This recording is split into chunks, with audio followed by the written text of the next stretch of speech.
Earth, sun and moon, ठीक है। इसके बारे में हम लोग पढ़ेंगे। अर्थ को हम लोग ब्लू प्लैनेट क्यों कहा जाता है, क्यों कहा जाता है? क्योंकि स्पेस से पूरा जो अर्थ है वो ब्लू कलर की नजर आती है, क्योंकि 75% किससे अर्थ कवर्ड, हमारी वाटर से कवर्ड है, इसीलिए इसको ब्लू प्लैनेट कहा जाता है, ठीक है। अर्थ क्या है? The planet Earth on which we live is a huge ball revolving around the sun. जो हमारा प्लैनेट अर्थ है वो एक बड़ी सी बॉल है जो कि सन के अराउंड रिवॉल्व कर रही है। क्या करिए? रिवॉल्व। रोटेट मतलब होता है जो चीज अपनी एक्सिस में रोटेट करते हैं उसको बोलते हैं रोटेशन, और जो किसी और के रेफरेंस में अगर रोटेट करे तो क्या उसको बोलेंगे? रिवॉल्यूशन और रिवॉल्विंग, ठीक। Earth revolves at a rate of around 1,08,000 kilometre per hour. मतलब सोचो जो अर्थ है वो 1 घंटे में इतना किलोमीटर डिस्टेंस कवर करती है, ठीक है। साइंटिस्ट मानते हैं कि दैट जो अर्थ है हमारी मिलियंस ऑफ ईयर्स अगो पहले फॉर्मेशन हुआ था। किससे फॉर्मेशन हुआ था? Huge cloud of dust and gases floating in space. जो स्पेस में जो डस्ट हैं, गैसेस है जो फ्लोट कर रही है, उनसे मिल के हमारी धरती बनके तैयार हुई है, हमारा अर्थ तैयार हुआ है। फिर समय के साथ साथ ये जो क्या नाम है, डस्ट थी, गैसेस थी, ये कूल होती गई, और कूल होने के बाद ये हार्ड होती गई। तब एक ये कैसे बन के तैयार हो गया? एक रॉकी प्लैनेट। मतलब पहले गैसियस थी, डस्ट पार्टिकल से बना था, लेकिन जैसे जैसे समय बीतता गया वो ठंडी होती गई और वो सरफेस हार्डेंड होती गई। इस तरीके की जो अर्थ की सरफेस जब ठंडी हो गई और इसने क्रस्ट लेयर का फॉर्मेशन किया, but the inside of the earth is still bubbling hot. मतलब अभी धरती में जैसे हम लोग जो जैसे कि ये इस तरीके से है, ये ऊपर वाला जो पार्ट है ये तो हार्ड हो गया जिस पे हम लोग रह रहे हैं, लेकिन अभी भी अर्थ के अगर हम डीप इनसाइड में जाएंगे तो बिल्कुल हॉट मैग्मा, लावा, बिल्कुल फ्लोटिंग अंदर, अभी भी रोटेट करती हुई चीज़ें, मतलब अभी भी ऐसी चीज़ें नजर आएंगी जो बिल्कुल लिक्विड फॉर्म में होंगी, ठीक है। Even today our planet is in the process of cooling. आज भी हमारे धरती पे जो कूलिंग की प्रोसेस अभी भी चल रही, मतलब अभी भी जो हमारी धरती है वो पूरी तरीके से सॉलिड नहीं हुई है। ऊपर से मान लिया सॉलिड है, लेकिन अंदर से अभी भी लिक्विड फॉर्म में, मॉल्टन फॉर्म में प्रेजेंट है, ठीक। अर्थ जो है एक परफेक्ट स्फेयर नहीं है, मतलब अर्थ को सर्कल कभी नहीं बोला गया, ना ही परफेक्ट स्फेयर बोला गया, क्योंकि इस तरीके से है। पोल्स, जो पोल्स है वहाँ पे पोल्स से फ्लैटेंड है, जो पोल्स है इस पोल से फ्लैटेंड है, और इक्वेटर से थोड़ी सी बल्ज टाइप की है। It is slightly flattened at the poles, ठीक है। पोल्स हमारे हैं ना, north pole, south pole, poles से फ्लैटेंड है और इक्वेटर से बल्ज है। बल्ज मतलब ऐसी दबी हुई है, ठीक है। और इसका जो डायमीटर है लगभग इक्वेटर में, अगर इक्वेटर मतलब होता है, इक्वेटर मतलब इक्वल, अर्थ को 2 इक्वल पार्ट्स में डिवाइड करती है, अर्थ को 2 इक्वल पार्ट्स में डिवाइड करती है, ठीक है। इक्वेटर में 12,000 किलोमीटर की इसका डायमीटर है। साइंटिस्ट का मानना है जो अर्थ है वो लगभग 55 लाख ईयर्स ओल्ड हमारी है, ठीक। और ये माना गया है कि 150 मिलियन किलोमीटर हमारी सन से इसकी दूरी है। समझ आया? अर्थ का स्ट्रक्चर देखें। अर्थ के स्ट्रक्चर को 3 पार्ट्स में डिवाइड करते हैं। पहली लेयर होती है क्रस्ट लेयर, दूसरी लेयर होती है मेंटल लेयर, तीसरी लेयर होती है कोर लेयर। जैसे फिगर में देखो, ये जो बाहर वाली लेयर दिख रही है इसको बोलते हैं क्रस्ट लेयर। फिर उसके अंदर आएंगे तो आएगी ये मेंटल लेयर। ये जो रेड देखो, रेड कभी भी रेड कलर शो करेगा मतलब हॉट होगा, गर्म होगा, ठीक। फिर उसके अंदर थोड़ा सा जाओगे तो कोर लेयर होती है, और ये कोर भी 2 पार्ट में डिवाइड होती है, एक होती है इनर कोर, एक होती है आउटर कोर। अब हम लोग पहले पढ़ेंगे क्रस्ट लेयर। ये अर्थ की आउटर मोस्ट लेयर है, जहाँ पे हम लोग रहते हैं, यहाँ पे जो क्रस्ट लेयर है वहाँ पे हाई माउंटेन्स हैं, डीप वैलीज हैं, प्लेन्स हैं, डीप ओशंस हैं, प्लांट्स हैं, एनिमल्स हैं, ह्यूमन्स हैं, ये सब क्रस्ट लेयर में पाए जाते हैं। क्रस्ट हमारी सबसे थिनेस्ट लेयर है, जो सबसे पतली लेयर है वो क्रस्ट लेयर है, ठीक। At its thickest the crust is about 31 kilometre thick. मतलब जो कितनी पतली है? 31 किलोमीटर। 31 किलोमीटर के थोड़ा सा और अंदर जाएंगे ना, तब हमारी इस तरीके से नजर आएगी, ठीक है। सिलिकॉन है, एल्युमिनियम है, कैल्शियम है, सोडियम है, पोटेशियम है, ये सब इसी क्रस्ट लेयर में पाए जाते हैं। अब आती है mental layer. Mental layer crust से थोड़ी सी नीचे होती है, ठीक है। आउटर मेंटल, अब जैसे मेंटल में भी 2 पार्ट्स होते हैं, एक होती है इनर मेंटल, दूसरा होता है आउटर मेंटल।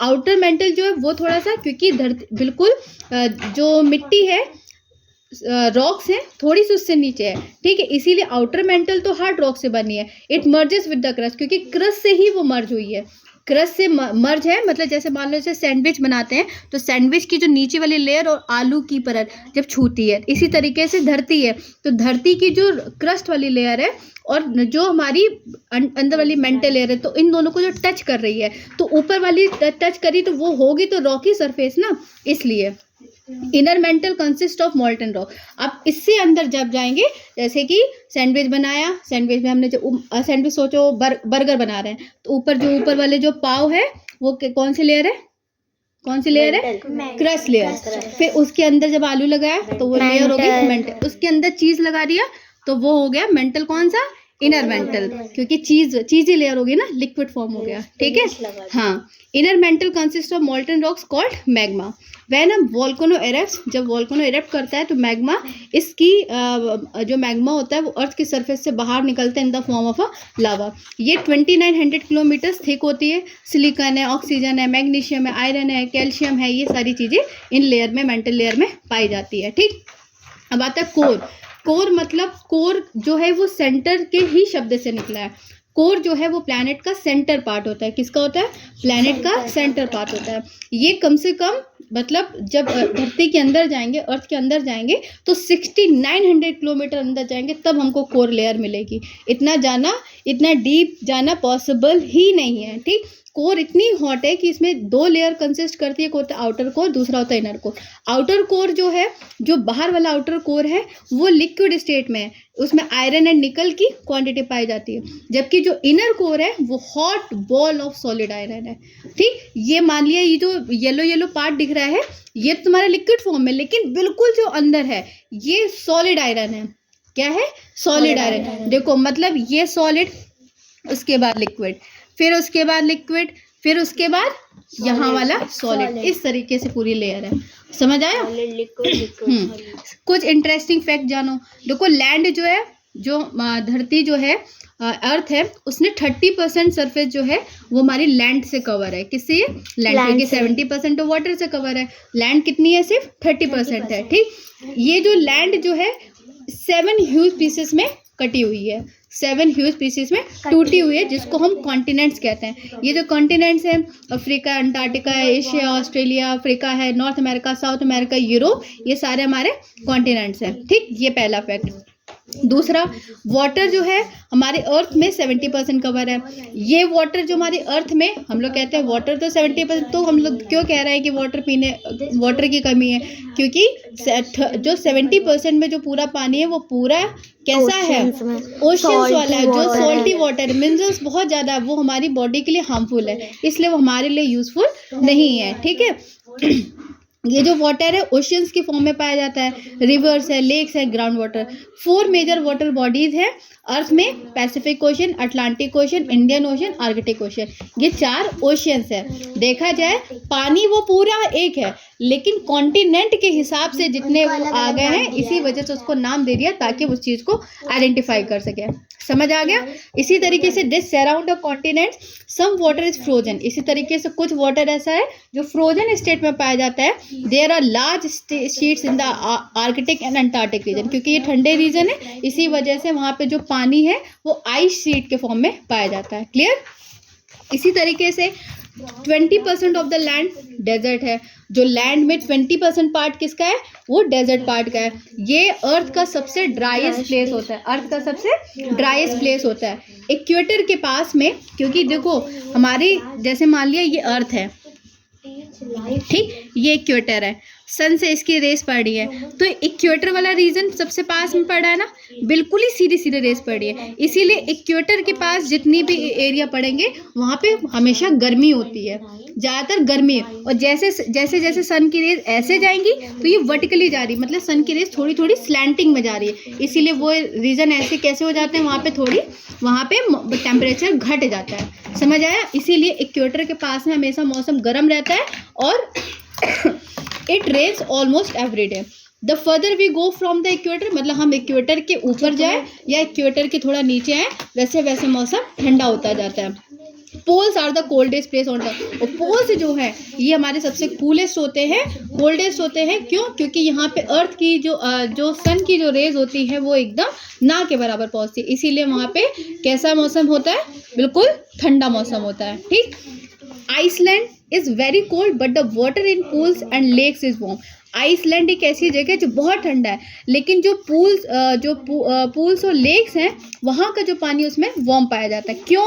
क्योंकि boiling magma lies close to the surface. क्यों ऐसा पाया जाता है? क्योंकि जो बॉइलिंग मैग्मा है वो उसकी सरफेस में पाया जाता है, इसी वजह से वो लेक्स और पॉन्ड्स का पानी गर्म कर देती है, वार्म हो जाता है। People can swim in the warm water in winter, मतलब विंटर्स में भी लोग वहाँ पे स्विम कर सकते हैं। समझ? सन जो है हमारे सोलर सिस्टम के सेंटर का सबसे बड़ा स्टार कहलाता है। ठीक, ये हॉट बॉल ऑफ गैसेस है that give of great amount of heat, क्योंकि सन हमारा गैसेस से मिलके बना है और गर्म गैसेस से मिलके बना है, इसीलिए सन हमारा सबसे ग्रेट अमाउंट ऑफ हीट का सोर्स है। अर्थ में जो लाइफ है वो किसके ऊपर डिपेंड करती है? लाइट के ऊपर डिपेंड करती है। किसके ऊपर डिपेंड करती है? लाइट के ऊपर। और heat from the sun. Solar system जो हमारा किससे मिलके बना है? सारे प्लैनेट्स, कॉमेट, एस्ट्रॉइड, इन सब को मिला के हमारा सोलर सिस्टम बना है। ये सारे क्या है? ऑल ऑर्बिट और ट्रेवल अराउंड द सन। ये सब सन के अराउंड ट्रेवल कर रहे होते हैं, ऑर्बिट कर रहे होते हैं। Earth orbits the sun at a distance The Earth orbits the Sun at a distance of 15 crore kilometre.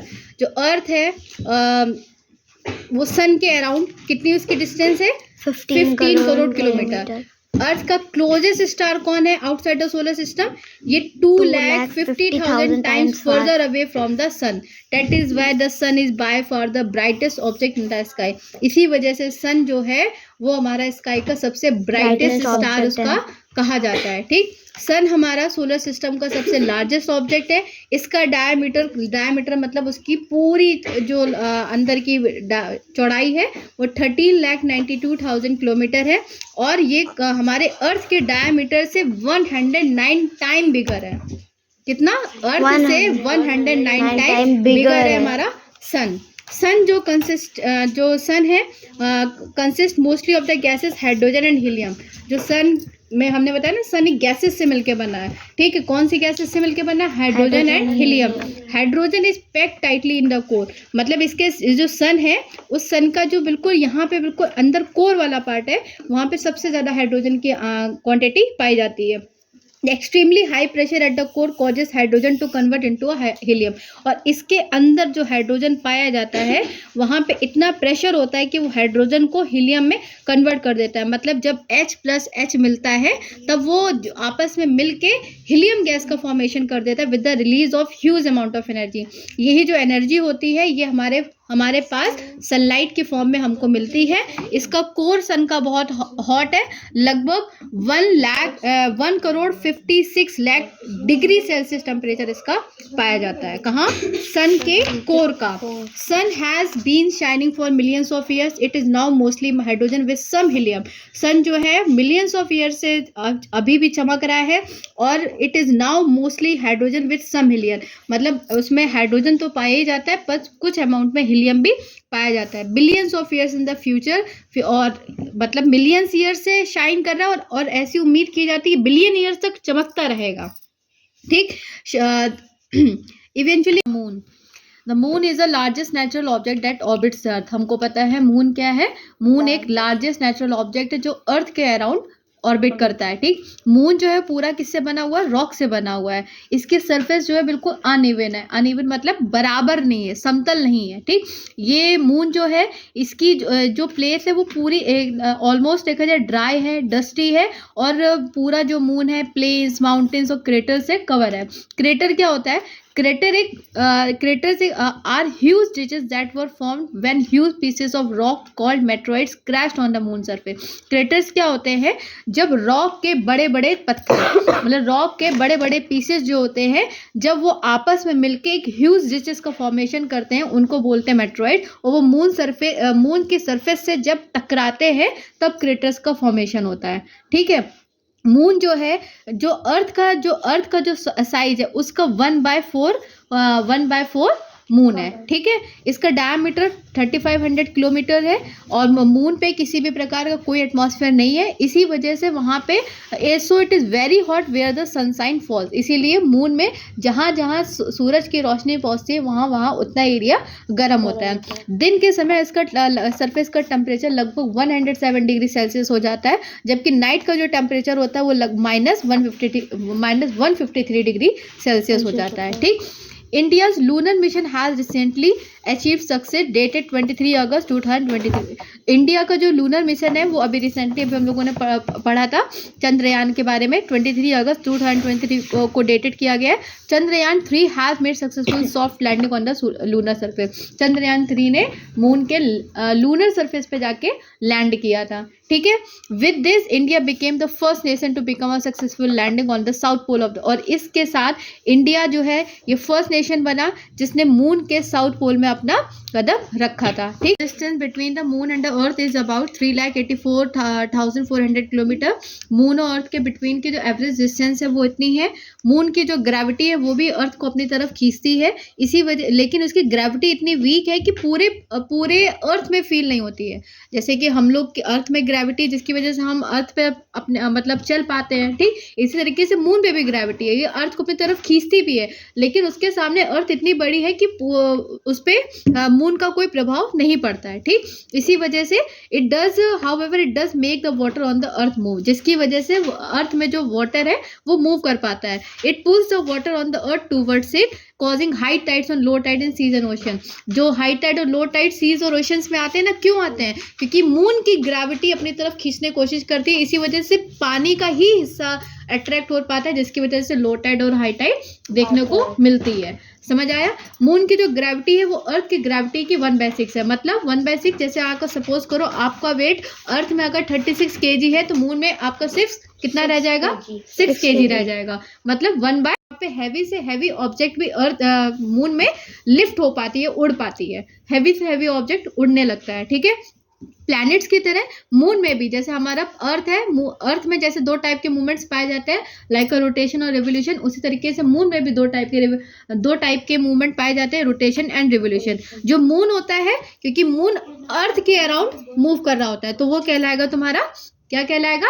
Revolution, ठीक। It takes the moon about 27 days to complete 1 trip around Earth, क्योंकि मून जो है वो अर्थ का पूरा एक चक्कर लगाता है, इसी वजह से वो 27 डेज लेता है। कहते हैं ना पूर्णमासी पड़ रही है, अमावस्या पड़ रही है, ऐसा होता है ना, तो क्यों ऐसा पड़ता है? वो इसी का ही फैक्टर रोल करता है। मून ऑल्सो रोटेट, और इसी तरीके से मून अपनी एक्सिस में भी रोटेट करता है। It completes 1 rotation in about 27 days, और वो अपना 1 रोटेशन मतलब अपनी एक्सिस में घूमने का कितना लेता है? 27 days. Hence the same time it takes to complete 1, मतलब ये समझो रोटेशन और रिवोल्यूशन दोनों में 27 डेज लेगा। अपनी एक्सिस में भी घूमेगा तो भी 27 डेज, और अर्थ के अराउंड घूमेगा तो भी 27 डेज, ठीक। इस रीजन से the same side of the moon always faces the earth, इसी वजह से जो मून का हमेशा सेम साइड ही अर्थ की तरफ फेस करता है। समझ आया? जैसे हम लोग का अर्थ का है, रोटेशन और रिवोल्यूशन का टाइम अलग होता है ना। रोटेशन, जैसे रोटेशन होगा तो डे एंड नाइट होगा, रिवोल्यूशन होगा तो पूरा साल चेंज होता है, लेकिन मून में ऐसा नहीं होता है। वो रोटेशन और रिवोल्यूशन दोनों ही 27 डेज लेता है, इसी वजह से मून का हमेशा एक ही फेस अर्थ की तरफ फेस करता है। समझ आया? अब आता है मून के फेजेस क्या होते हैं। जब हम अर्थ से देखेंगे तो मून जो होता है वो डिफरेंट टाइम में डिफरेंट टाइप से अपीयर होता है, ठीक। These varying appearance of the moon are called its phases. यही मून का अलग अलग प्रकार से नजर आना, इन्हीं को क्या कहते हैं? इनको फेजेस बोलते हैं। कभी कभी मून जो होता है पूरा फुल सर्कल नजर आता है, कहते हैं ना पूर्णमासी, पूरा चंद्रमा निकला, फिर धीरे धीरे जब पूरा निकलता है फिर धीरे धीरे उसकी शेप कम होने लगती है। फिर एक दिन ऐसा आता है कि मतलब अमावस्या, मतलब उस दिन पूरा चंद्रमा निकलता ही नहीं है। तो पूरा चंद्रमा नहीं निकलता, इसका मतलब ये थोड़ी ना कि हाँ ब्रह्मांड से चंद्रमा ही निकल गया।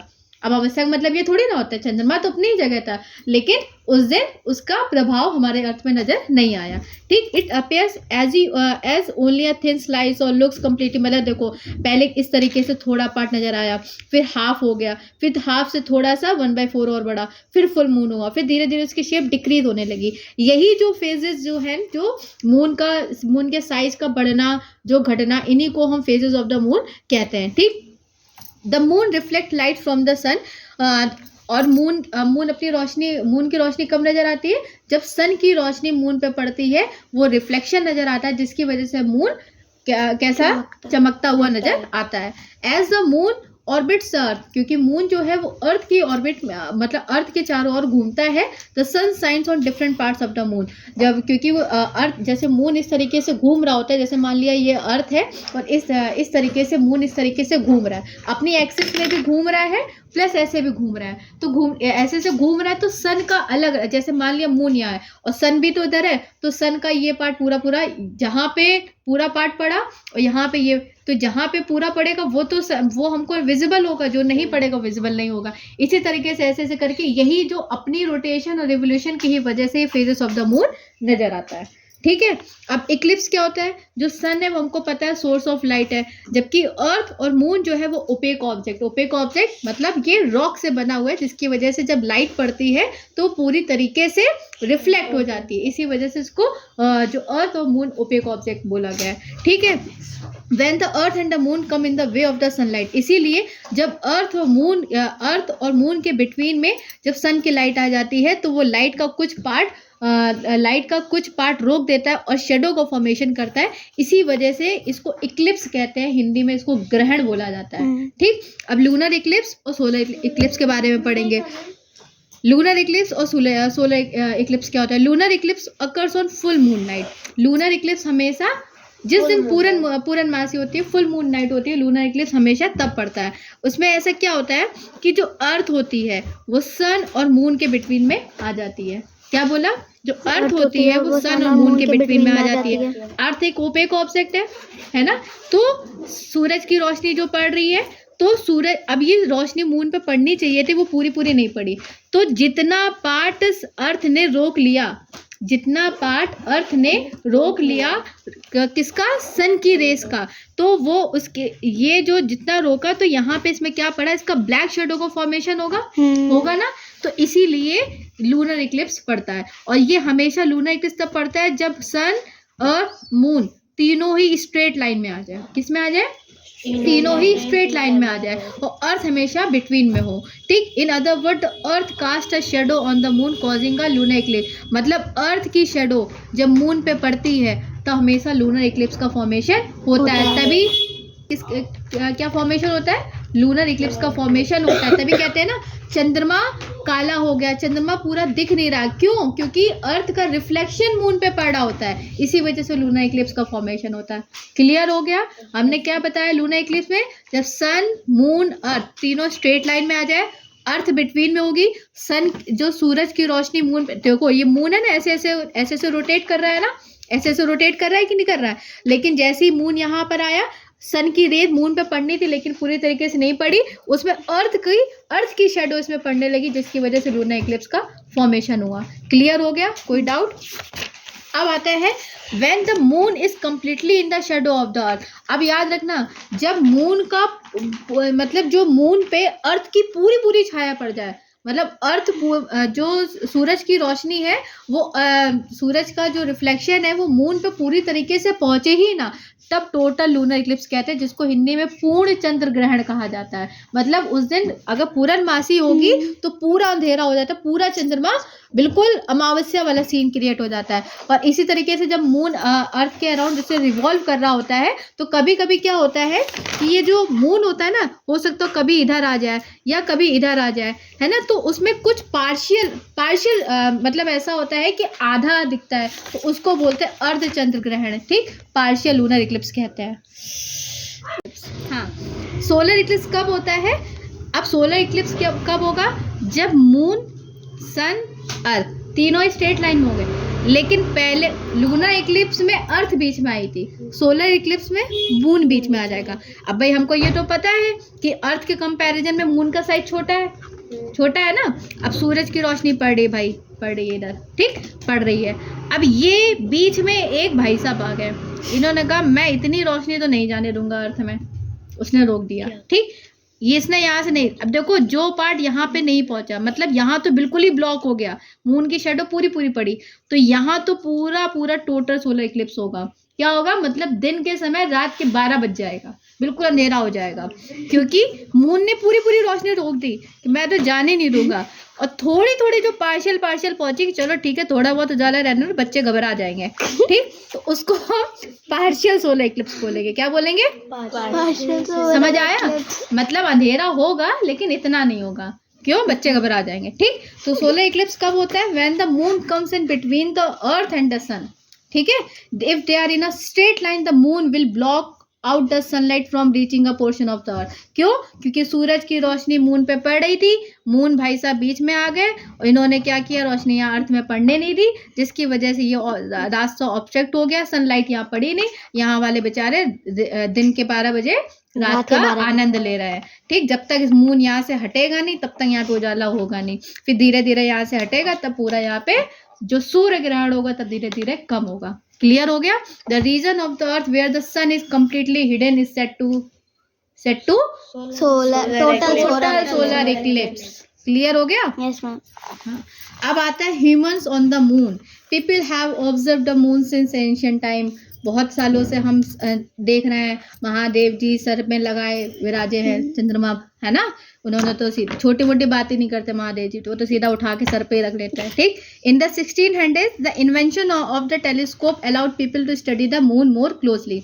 1600s की बात है कि जो टेलीस्कोप की इन्वेंशन हुई, जिसकी वजह से लोग मून को क्लोजली पढ़ पाए, है ना। ऐसे तो लोग पढ़ नहीं पा रहे थे, तो जब किसके इन्वेंशन हुई, टेलीस्कोप के इन्वेंशन के बाद मून के बारे में लोग पढ़ पाए।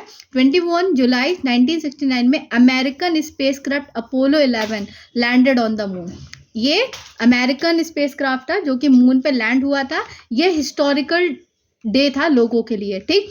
नील आर्मस्ट्रॉन्ग फर्स्ट मैन थे जिन्होंने मून पे पहला कदम रखा था, followed by Edwin Aldrin. Michael Collins remained in the spacecraft that orbited the, और माइकल कॉलिंस ने तो स्पेसक्राफ्ट, मतलब ये तो मून की ऑर्बिट में स्पेसक्राफ्ट के साथ वहाँ पे मतलब समय बिताया था। उन्होंने वहाँ पे जाके रॉक एंड डस्ट को, मतलब यहाँ पे इस तरीके से देख रहे हो ना, वहाँ की मून की जो सरफेस में जितना रॉक और डस्ट वगैरह मिलता है उसको थोड़ा सा कलेक्ट करके भी लाए थे ताकि स्टडी कर पाए हम लोग अर्थ में, ठीक है। फिर आया footprints left on the moon will remain for ever. मतलब वहाँ पे अगर आपका एक बार कदम पड़ गया तो वो एक फुटप्रिंट बन जाता है, मतलब वो फोटो पिक्चर बन जाती है, वो फोटो पिक्चर वहाँ कभी नहीं खत्म होगी, ठीक। क्योंकि वहाँ पे एयर ही नहीं है ना, ठीक। That will blow the dust and cover of the footprint, जो कि उड़े और फुटप्रिंट उड़ा के लेके जाए, इसी वजह से फुटप्रिंट हमेशा के लिए रहता है। सैटेलाइट्स क्या है? सैटेलाइट एक स्मॉल ऑब्जेक्ट होता है जो कि स्पेस में स्पेस की लार्जर ऑब्जेक्ट में रिवॉल्व करते रहते हैं। जैसे प्लैनेट्स रिवॉल्व करते रहते हैं ना, उसी तरीके से सैटेलाइट छोटे छोटे ऑब्जेक्ट होते हैं that revolves around a larger object in space. जो स्पेस में बड़े बड़े ऑब्जेक्ट है उनके चारों तरफ चक्कर लगा पाए। सैटेलाइट जो होते हैं वो मे बी नेचुरल भी हो सकते हैं, कुछ आर्टिफिशियल होते हैं। नेचुरल जैसे कि सोलर सिस्टम में जितने प्लैनेट हैं नेचुरल है, अपने आप रिवॉल्व कर रहे हैं, इनको कोई धक्का मुक्की नहीं कर रहा है, ठीक है। तो ये क्या है, सारे नेचुरल सैटेलाइट्स हैं। सिर्फ Mercury and Venus except Mercury and Venus have natural satellite. The moon is the earth natural satellite. इसी तरीके से अर्थ का नेचुरल सैटेलाइट क्या है? मून, क्योंकि अर्थ के चारों ओर कौन घूम रहा है? मून, इसीलिए ये अर्थ का नेचुरल सैटेलाइट है। समझ आया? इसी तरीके से आर्टिफिशियल सैटेलाइट जो होते हैं, जो हम लोगों के द्वारा सैटेलाइट्स बनाए जाते हैं और स्पेस में भेजे जाते हैं, ठीक, ताकि स्पेस की इंफॉर्मेशन को गैदर करके लेके आए कि आप बाहर देख के आए स्पेस में प्लैनेट आपस में लड़ाई दंगा तो नहीं कर रहे हैं, ठीक है।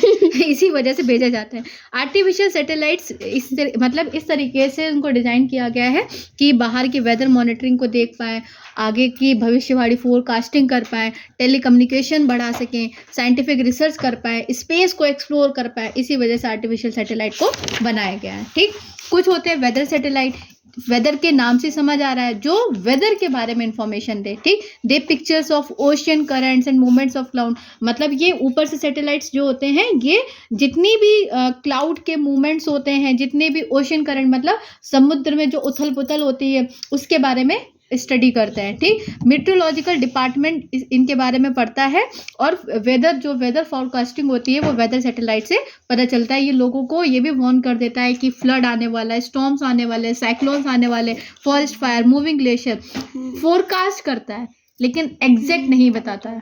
फोरकास्ट मतलब सिर्फ भविष्यवाणी, लेकिन हमने ज़्यादातर जितना ऑब्जर्व किया जो भविष्यवाणी करते हैं वो होता ही नहीं। करेंगे कि आज से 2 दिन बाद होगा, वो होगा को 1 महीने बाद, ठीक। तो भविष्यवाणी ही करते हैं, ठीक है। अब आता है कम्युनिकेशन सैटेलाइट। जो होता है ये कम्युनिकेशन सैटेलाइट हमको जैसे टेलीविज़न है, ब्रॉडकास्ट है, या mobile phone communication, internet services, navigation है, रास्ता वगैरह, कम्युनिकेशन सैटेलाइट उसमें मदद करते हैं। ये सब स्पेस में ही रहते हैं। साइंटिफिक सैटेलाइट जो होते हैं ये साइंटिफिक रिसर्च के लिए यूज़ किए जाते हैं और स्पेस एक्सप्लोरेशन के लिए किए जाते हैं ताकि यूनिवर्स को और एक्सपेक्ट कर सके। आर्यभट्ट जो है वो इंडिया का फर्स्ट सैटेलाइट है जो कि 1975 में लॉन्च किया गया था। इंडिया ने ऐसे बहुत सारे अदर सैटेलाइट्स को लॉन्च किया, जैसे चंद्रयान 1 जो कि 2008 में लॉन्च हुआ था। मार्स ऑर्बिटर मिशन जो कि 2013 में हुआ था। इंडिया में ऐसे 15 ऑपरेशनल कम्युनिकेशन सैटेलाइट्स हैं जिसमें एक इनसेट भी है, जीसेट भी है, उसमें से नेविगेशन विद इंडियन कॉन्स्टलेशन, ये इंडिग्नियस सैटेलाइट्स है जो कि नेविगेशन सिस्टम जो जीपीएस के बारे में बताता है, डायरेक्शन के बारे में बताता है, ठीक, वो है। ये GPS of the United state की ही तरह बिल्कुल सिमिलर है। इसमें बहुत सारे ऐसे हैं, इन सैटेलाइट्स के नाम दिए गए, आप इनको एक बार रीड करना और उसके बारे में पूछेंगे फिर हमें बताना। पॉज करो।